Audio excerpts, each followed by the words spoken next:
Vamos juntos para a resenha pós-jogo entre Grêmio e Flamengo, incluídas as partidas de ida das semifinais da Copa do Brasil.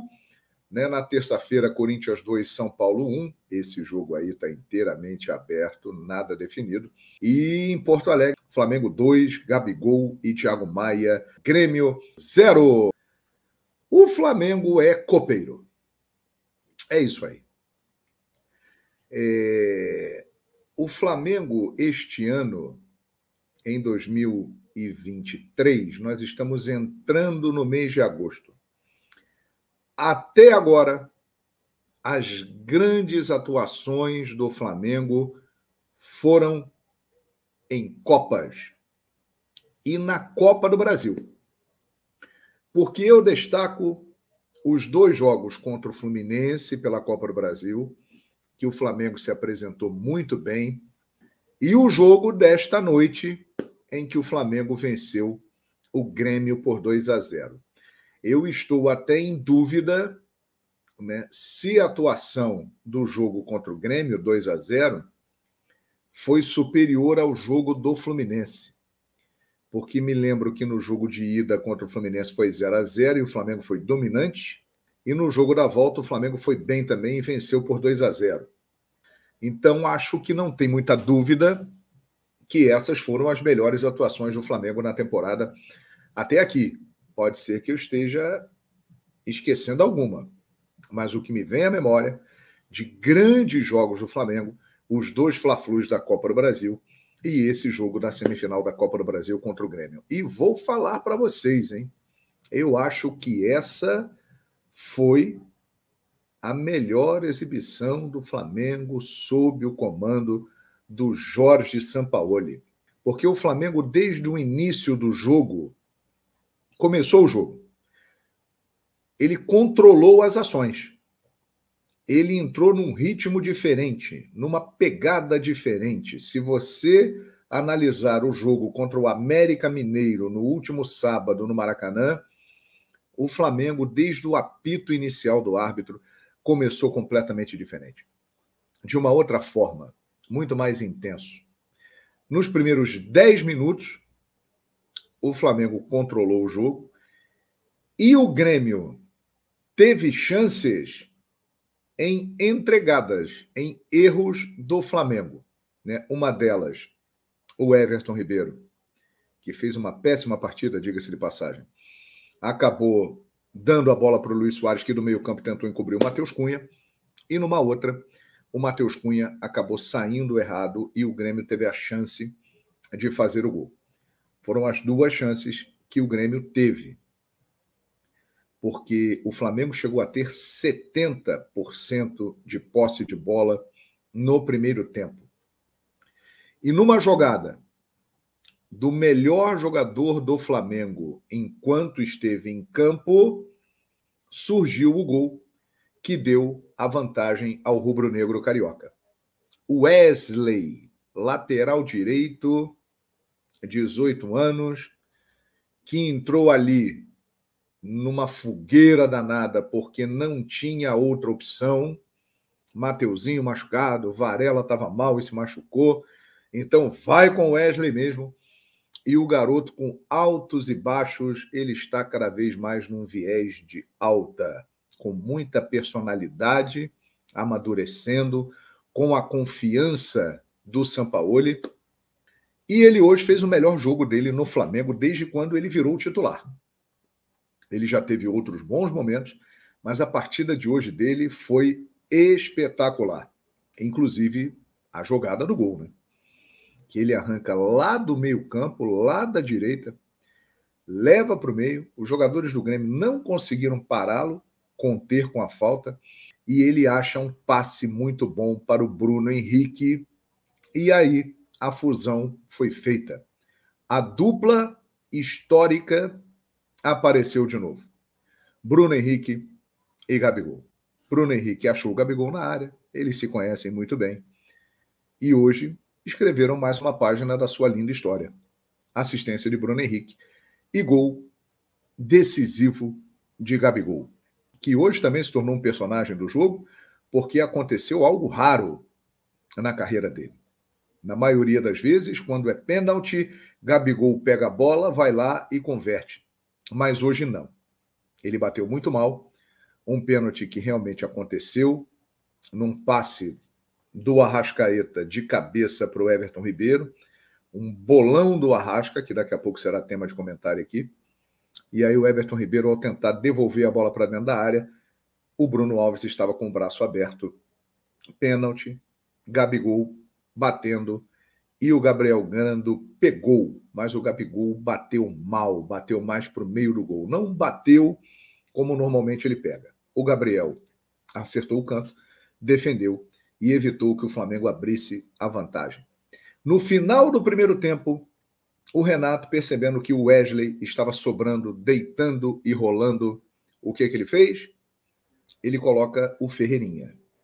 Ele tira um zagueiro, ele entrou com 3 zagueiros, tirou o Bruno Vini, coloca o Ferreirinha. E aí o Grêmio começa a ser um pouco mais insinuante, começa a preocupar mais o Flamengo, ali em cima do Wesley. O Ferreirinha entrou fazendo uma fumaça, mas aí já era a final do primeiro tempo. A estratégia do Renato deu errado, né? Ele não contava que o Wesley fosse atropelar.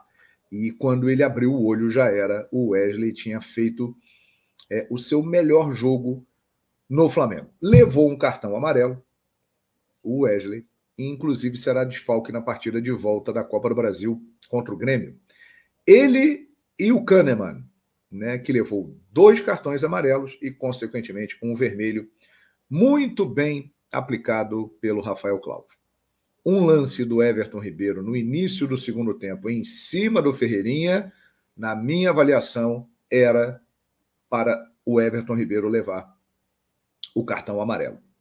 Ele deveria ter levado o cartão amarelo ali. Nessa, o Claus bobeou, não deu o cartão amarelo para o Everton Ribeiro. No mais, a arbitragem dele foi uma boa arbitragem. O lance do gol do Suárez, ele já tinha pitado, já tinha parado o lance, o Suárez insistiu, foi lá, fez o gol, mas aquele lance não tinha nada ali que pudesse confirmar o gol do Luizito Soares. O jogo já estava parado e aí o lance seguiu.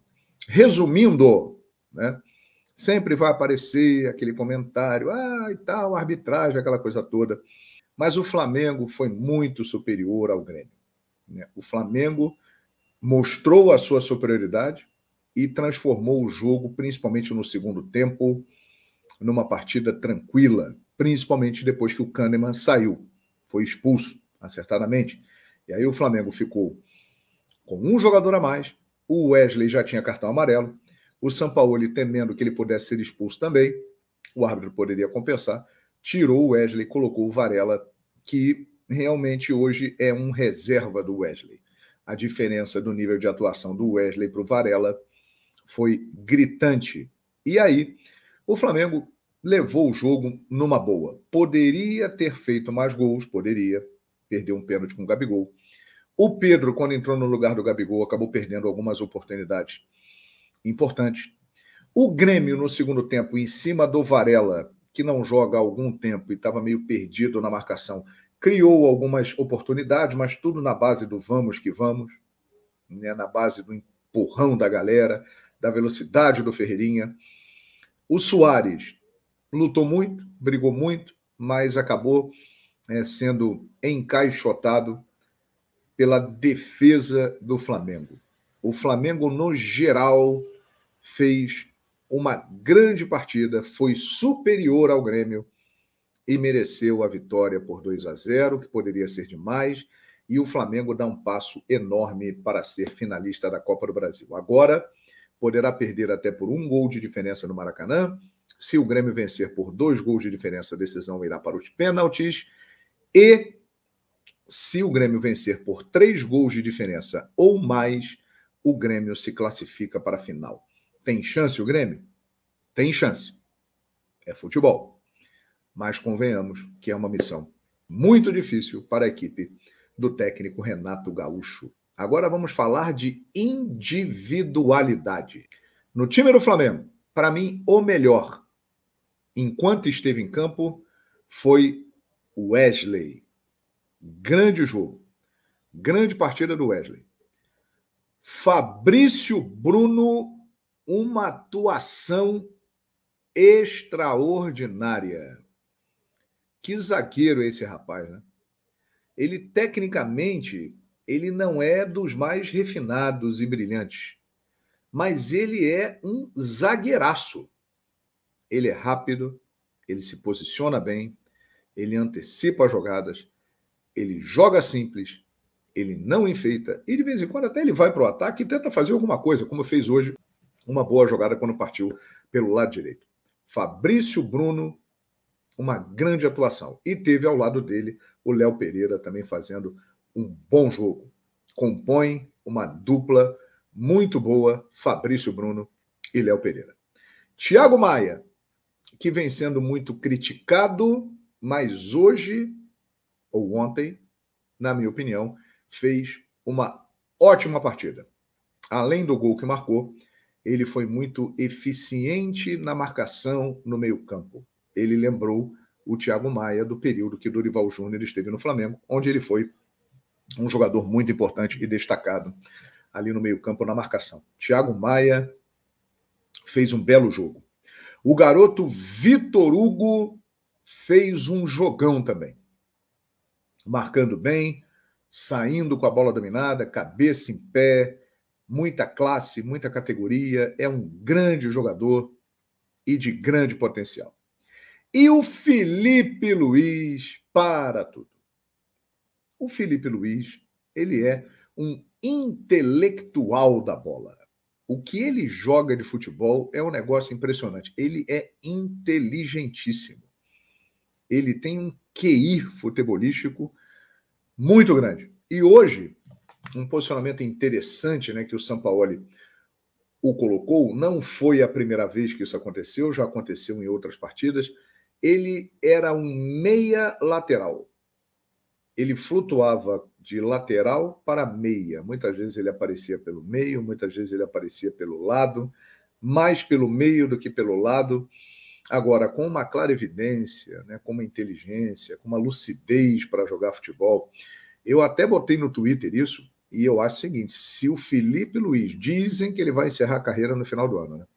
Mas se o Felipe Luiz quiser esticar a carreira, ele joga fácil mais alguns anos no meio-campo, distribuindo o jogo, como meia. Ele tem talento, ele tem qualidade para isso. Então, na minha visão, os grandes destaques do jogo individualmente foram o Wesley, Fabrício Bruno, Thiago Maia, Felipe Luiz. O Flamengo fez uma boa partida. Léo Pereira foi muito bem. Matheus Cunha teve uma saída errada, mas quando foi exigido, foi bem. Vitor Hugo foi muito bem. E aí é que a gente entra numa situação curiosa. De novo, tivemos em campo o quarteto histórico. Everton Ribeiro, Arrascaeta, Bruno Henrique e Gabigol. Dos quatro, o pior disparado, Everton Ribeiro. Ele errou a maioria dos lances que tentou. Começou a partida muito mal, inclusive dando aquela bola para o Luis Soares, que tentou o chute do meio de campo, e depois pouca coisa ele acertou no jogo. Participou do lance do pênalti, recebeu um passe do Arrascaeta, mas o Everton Ribeiro, cada vez mais eu bato na tecla de que ele é um jogador que vai ser muito importante para o Flamengo entrando no decorrer dos jogos, e não de início. Mas o Sampaoli acha que não. Sampaoli investe no Everton Ribeiro e hoje o deixou em campo até 43 minutos do segundo tempo. Arrascaeta, o debochado. Ele não é, neste momento, nem sombra do que ele já foi no time do Flamengo, né? Você vê que o Arrascaeta está jogando um futebol muito abaixo do que ele pode jogar. Mas aí você vê a presença do grande jogador. Como sempre, o Arrascaeta é o cara que aparece em momentos decisivos do jogo. Ele, ao receber uma bola do Vitor Hugo pelo alto, achou um belo passe de cabeça para o Everton Ribeiro, pênalti, que o Flamengo poderia ter feito o segundo gol. Participação do Arrascaeta. De cabeça, ele viu a jogada. E o gol do Thiago Maia, passe de quem? Serei repetitivo. Passe de Arrascaeta para gol do Flamengo, Thiago Maia. Então, Arrascaeta, mesmo estando longe daquilo que ele já foi no Flamengo, ele continua sendo um cara fundamental e decisivo. A dupla Bruno Henrique e Gabigol. Bruno Henrique hoje, ficou claro que ele ainda sente nessa última lesão que teve, ele ainda não voltou do nível que ele estava antes dessa última lesão, mas teve uma participação destacada, uma participação importante, que foi dar o passe para o Gabriel Barbosa fazer o gol. A fusão foi feita, a dupla apareceu de novo. Bruno Henrique e Gabigol estavam lá e ajudaram o Flamengo a conseguir uma grande vitória. Mas o que eu quero dizer é o seguinte: os 4 lá da frente, o quarteto mágico, o quarteto histórico, esse quarteto não foi o grande destaque do time do Flamengo.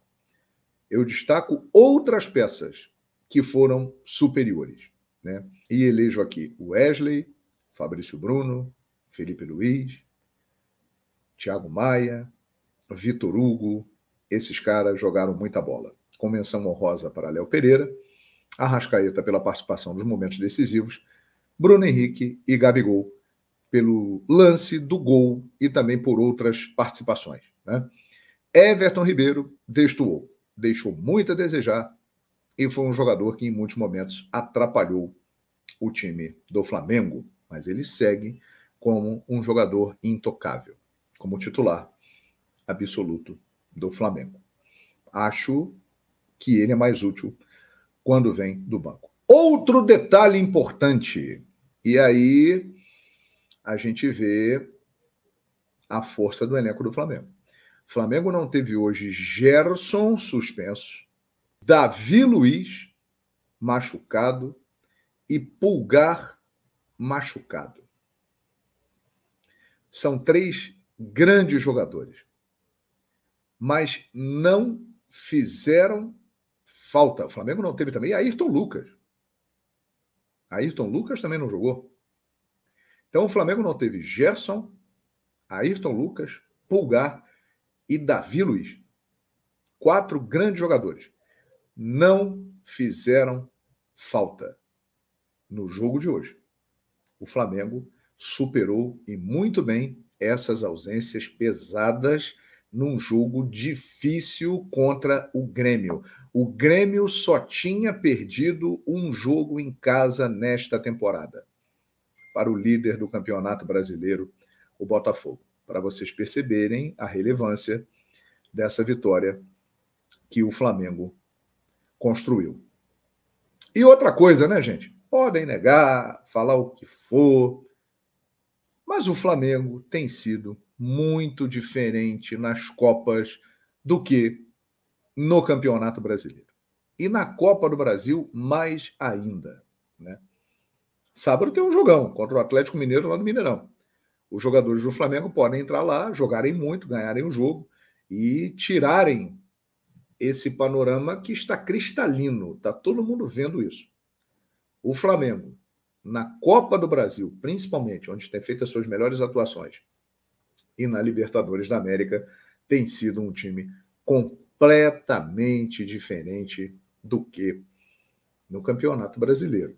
E a tendência agora, com essa distância que o Botafogo abriu, é que isso continue. Vamos aguardar no sábado. Sábado é jogão, tem rivalidade pesada, Atlético Mineiro e Flamengo. Se o Flamengo conseguir repetir a atuação de hoje, e provavelmente terá lá uma equipe diferente que teve hoje, né? Porque hoje foi um jogo muito desgastante, né? Muitos jogadores devem começar fora, o Sampaoli deve mexer no time. O Flamengo tem condições de fazer um bom jogo contra o Galo em Minas Gerais. Agora, a intensidade, a pegada, a motivação, tudo isso é muito diferente para esse time do Flamengo nas Copas. E isso está ficando cada vez mais claro. E é uma coisa que tem que ser cobrada, porque, eu repito, o Campeonato Brasileiro também é muito importante. A Copa do Brasil é importantíssima, A Libertadores da América é a mais importante de todas, mas o Flamengo, pelo elenco, pelas condições que tem, não pode estar entrando a meia bomba no Campeonato Brasileiro, porque o Flamengo tem também condições de disputar o título do Campeonato Brasileiro e tem que disputar todos os títulos, né, que ele estiver pela frente, porque é realmente uma equipe muito forte. E hoje ficou provado isso, hein, gente? Você não tem Ayrton Lucas, Davi Luiz, Pulgar, Gerson, e mesmo assim você consegue formar um grande time, ter um grande banco, e a atuação que teve contra o Grêmio é uma demonstração de uma força muito grande do copeiro Flamengo. Quem diria, hein, rapaz? O Flamengo, que muito tempo foi chamado, o time que não tem tradição em Copas e tal, principalmente Libertadores.